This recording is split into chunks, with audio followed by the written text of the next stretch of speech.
আজি ইছলাম ধৰ্মাৱলম্বী লোকৰ পবিত্ৰ ঈদুল ফিতৰ সম্পূৰ্ণ এমাহজোৰা ৰোজাৰ অন্তত আজি ইছলাম ধৰ্মাৱলম্বী লোকে উলহ মালহেৰে উদযাপন কৰিছে পবিত্ৰ ঈদুল ফিতৰ।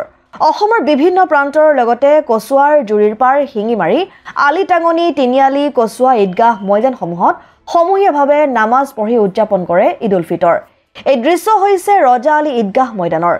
কেইবা শতাধিক ইছলাম ধৰ্মাৱলম্বী লোকে পবিত্ৰ ঈদুল ফিতৰ উপলক্ষে পুৱাই ঈদগাহ ময়দানত উপস্থিত হৈ সমূহীয়া ঈদৰ নামাজ আদায় কৰে। সমূহীয়া ঈদৰ নামাজ আদায় কৰি বিশ্ব শান্তিৰ বাবে সৃষ্টিকৰ্তাৰ ওচৰত দুৱা প্ৰাৰ্থনা কৰে প্ৰতিটো ঈদগাহ ময়দান আৰু মছজিদত। সমূহীয়া ঈদৰ নামাজত যাতে কোনো অপ্ৰীতিকৰ ঘটনা সংঘটিত নহয় তাৰ প্ৰতি দৃষ্টি ৰাখিছে নগাঁও জিলা প্ৰশাসনে। আমি আজি প্ৰায় এক মাহ ৰোজা ৰখাৰ অন্তত আজি আমাৰ পবিত্ৰ ঈদুল ফিতৰ উদযাপন কৰা হৈছে।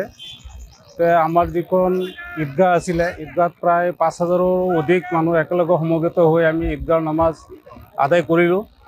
আমাৰ ইমাম চাহেবেও ধুনীয়াকৈ আজি নামাজখন পৰিপূৰ্ণ কৰিলে। গতিকে এক মাহ ৰোজা ৰাখি তাৰাবি পঢ়ি আজি সকলো একেলগে সমবেত হৈ আনন্দ মনেৰে আমি আজি নামাজ আদায় কৰিলোঁ। খুবেই ভাল লাগিছে, খুবেই এটা শান্তি লাগিছে। গতিকে আশা ৰাখোঁ এই ঈদৰ যি উৎসৱ এই ঈদ উৎসৱৰ যি মিলা প্ৰীতি গোটেই অসমত যাতে আমি সকলো হিন্দু মুছলিম ভাই সকলোৱে যাতে একেলগে মিলা প্ৰীতিৰে থাকিব পাৰোঁ, শান্তিৰ বাৰ্তা যাতে কঢ়িয়াই নিয়ে তাকে আশা ৰাখিলোঁ। কামপুৰৰ পৰা গুলজাৰ হুছেইনৰ ৰিপৰ্ট, অসম আদিত্য।